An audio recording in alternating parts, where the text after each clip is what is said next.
Good morning student. आप लोग ने द्वितीय मासिक परीक्षा दी। कुछ बच्चों ने तो बहुत अच्छा पेपर किया है, लेकिन कुछ बच्चों ने संतुष्टिजनक पेपर नहीं किया है। या तो वो हमारा वीडियो नहीं सुनते हैं, जो हम पढ़ाते हैं वो सुनते नहीं हैं और नोट्स नहीं बनाते हैं। जो बच्चा हमारा वीडियो सुना है, नोट्स बनाया है, वो सारे बच्चे अच्छा नंबर पाए हैं। तो आप लोग से है कि देखिए, आप लोग जो हम लोग पढ़ाते हैं उसको ज़रूर सुना करिए, और नोट्स भी जो हम लोग बनवा रहे हैं वो आप लोग लिखा करिए। आज हम आप लोग को पेपर सॉल्व कराएंगे। जो हमने पेपर दिया था वो पेपर आपको बताएंगे, उसका आंसर सही क्या है उस हिसाब से आप लोग जो है मिला लीजिएगा कि आप लोग क्या किए हैं। कुछ बच्चों ने जो हमें पेपर सेंड किया था वो क्या किए हैं कि 2 पेज भेजे हैं, 2 पेज भेजे ही नहीं हैं, या एकदम स्पष्ट लिख के नहीं भेजे हैं।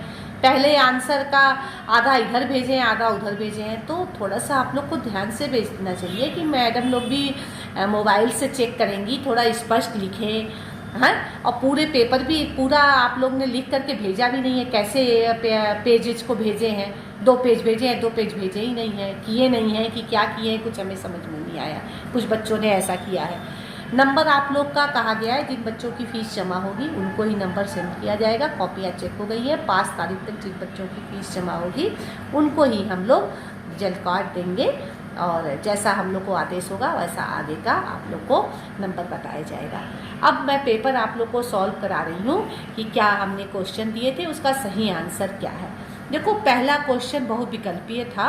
ये 5 नंबर का था। एक एक नंबर के सारे बहुविकल्पीय प्रश्न थे। पहला था, पर्यावरण दिवस कब मनाया जाता है। इसका पहला था 1 जून, 5 जून, 18 जून या 12 जून। इसका सही आंसर ब वाला था 5 जून। ठीक है, इसका सही आंसर ब वाला था 5 जून। दूसरा क्वेश्चन था, वायु प्रदूषण का कारण क्या है।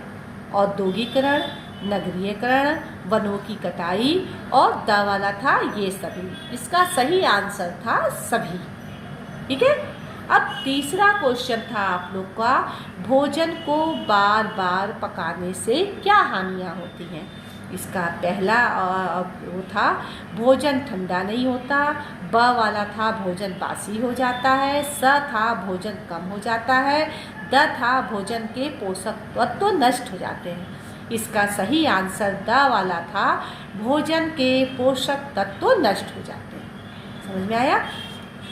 अब चौथा था तुम्हारा क्वेश्चन, कौन से अंग की हड्डी टूटने पे खपच्ची नहीं बांधी जाती है। खपच्ची समझ रहे हैं ना, जो पतला हल्की लकड़ी का सहारा लेकर के हाथ टूटने पे आप लोग को बताए थे, उसको सहारा दिया जाता है, उसको हम खपच्ची बोलते हैं। तो कौन से अंग की हड्डी टूटने पर खपच्ची नहीं बांधी जाती है। पहला इसका था कलाई, ब था घुटना, स था खोपड़ी, और द था कोहनी। इसका सही आंसर था स वाला खोपड़ी। खोपड़ी में खपच्ची नहीं बांधी जाती है। अब पांचवा ऑब्जेक्टिव था, एक स्वस्थ मनुष्य 1 मिनट में कितनी बार सांस लेता है। इसका पहला ऑप्शनल था 25 से 30 बार, 14 से 17 बार। स वाला था 5 से 10 बार, और द वाला था 15 से 20 बार। इसका सही आंसर था 15 से 20 बार। जो बच्चों ने ये सारा पांचों सही लिखा है उसको 5 नंबर पूरे के पूरे मिले हैं। अब क्वेश्चन नंबर 2 था अति लघु उत्तरीय प्रश्न। इसमें हमने पहला क्वेश्चन दिया था, नाक से सांस लेने से क्या लाभ है। ये आप लोग को जब हम पढ़ाए थे तो बताए थे, नाक से सांस लेने से नाक में उपस्थित जो रोए होते हैं वो हमारे धूल के कणों को और गंदगियों को क्या करते हैं, रोक लेते हैं। ठीक है। और दूसरी बात थी कि नाक से सांस लेने पे हमारा सांस जब वायु जो है फेफड़े तक पहुंचती है तो नाक उसके टेम्परेचर को कवर करके तब अंदर की तरफ भेजता है, तो टेम्परेचर सही रहता है। ठीक है।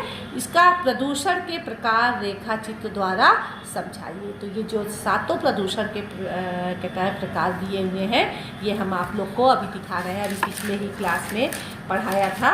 वो रेखा चित्र द्वारा ये आप लोग को, ये देखिए मेरे पास सारे नोट्स आप लोग के हैं, पता नहीं आप लोग लिखते हैं कि नहीं लिखते हैं, हम लोग की कॉपियाँ भरती चली जा रही हैं। ये प्रदूषण के प्रकार जो हम रेखा चित्र द्वारा बताए थे यही आप लोग को करना था, ठीक है।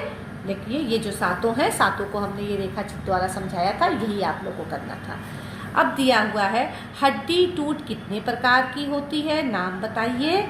तो इसमें देखिए आप लोग ने बेटा क्या किया था, हड्डी टूट वाला देखिए पीछे है, पता नहीं ये बच्चे कहाँ से लिखे थे। एक मिनट हम दिखा रहे हैं आप लोग को।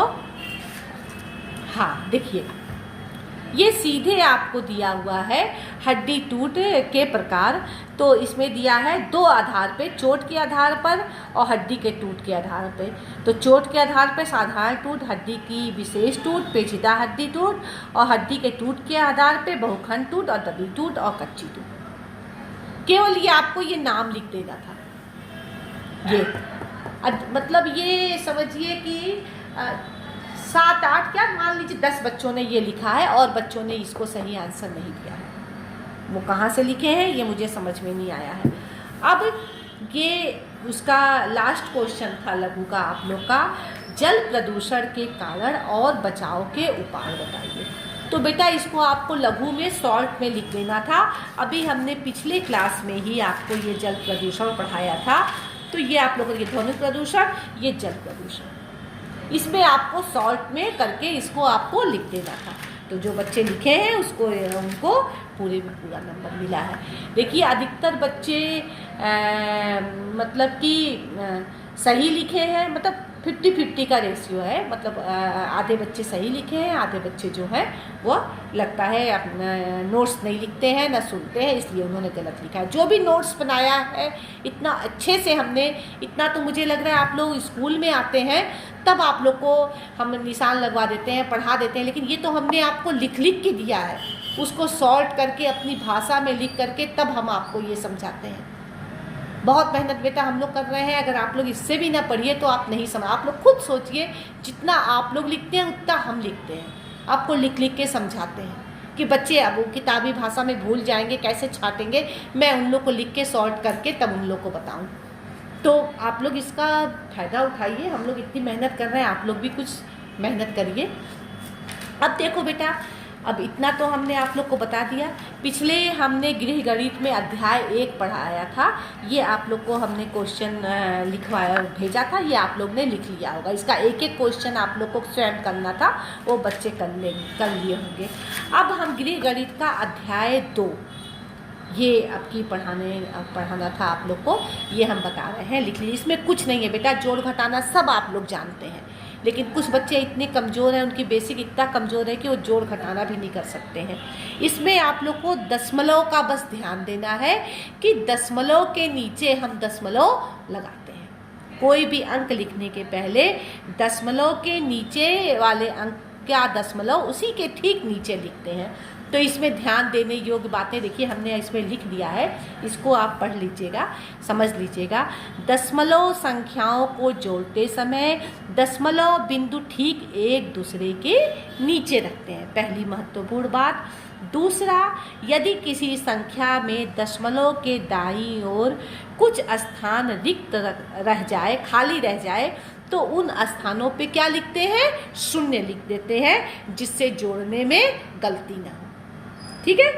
फिर होता है रुपए पैसों को दशमलव में लिखते समय ध्यान रखना चाहिए। देखो 15 रुपये 5 पैसे को कैसे लिखोगे, देखो ध्यान से देखो इधर, 15 रुपये 5 पैसे को कैसे लिखोगे, तो इसको लिखेंगे 15.05। ठीक है, जीरो का कोई मान है 5, तो ये इसको पढ़ेंगे हम 5 पैसे, तो 15.05, 15 रुपये 5 पैसे को इस तरह लिखेंगे। अब 15 रुपये 50 पैसे को कैसे लिखेंगे, ये 5 पैसे लिखे, अब 15 रुपये 50 पैसे को लिखे, कैसे लिखेंगे 15.50। समझ में आया, इस तरह से करके इसको हम लिखेंगे। अब देखो कुछ जोड़ने में कुछ नहीं है, जोड़ घटाना सबको आता है, बस देखिए जैसे ये दशमलव के नीचे ये ऐसे आपका दिया हुआ है किताब में, अब हम लिखते वक्त क्या करेंगे, दशमलव के नीचे ही दशमलव को लिखेंगे। दशमलव के नीचे दशमलव को लिखेंगे तो आपका कभी गलत नहीं होगा। अब जैसे इस वाले में देखिए आप, इस वाले में मैं आपके पास में करके, इस वाले में देखिए 15.72 फिर प्लस 28.352 प्लस 7.79। अब इसमें देखो ये तो 4 अंक के हैं, दशमलव के बाद 3 यहाँ है, यहाँ दशमलव के बाद 2 है, तो इसको सही जोड़ने के लिए हमने क्या लिखा है कि 15.72। अब यहाँ खाली था तो यहाँ पे जोड़ने में आसानी हो तो इसको क्या किया है, यहाँ पे दाईं ओर 0 बना दिया है। ऐसा ही देखो इसमें 6.79 में यहाँ भी हमने, यहाँ पे चूंकि दाईं ओर ऐसे खाली था तो हमें जोड़ने में परेशानी ना हो, तो यहाँ पे हमने क्या किया है, 0 लगा दिया है, तो जोड़ने में इसमें आसानी हो गई है। समझ में आया ना? तो आप लोग को इसमें कुछ नहीं, जोड़ घटाना सब जाते, थोड़ा सा ध्यान दीजिएगा तो ये कोई कठिन नहीं है। ये देखिए हमने ये सारे क्वेश्चन कर लिए हैं और इसका एक क्वेश्चन, ये तीसरा क्वेश्चन, एक क्वेश्चन आप लोग स्वयं करेंगे। ये दूसरे क्वेश्चन का भी सब हम लोग ने कर दिया। इसमें ऐसे करके आप लोग लिख करके क्वेश्चन ये लिखिएगा, ये ऐसे कर दिया। इसका भी एक क्वेश्चन आप लोग खुद लिखेंगे। ये वाला क्वेश्चन जो है छात्राएँ, क्वेश्चन नंबर 5 छात्राएँ स्वयं करेंगी। 4 हमने लिखा, 1 आप कर लेंगी, तो आपको समझ में आ जाएगा कि आया कि नहीं। आंसर बुक में दिया है, मिला लीजिएगा, ठीक है। और तो इसके बाद पढ़ाई होगी। ये आप लोग का अब गृह गणित का 2 लेसन अब आप लोग का खत्म हो गया है, ठीक है। गुड बाय, गुड बाय बच्चों।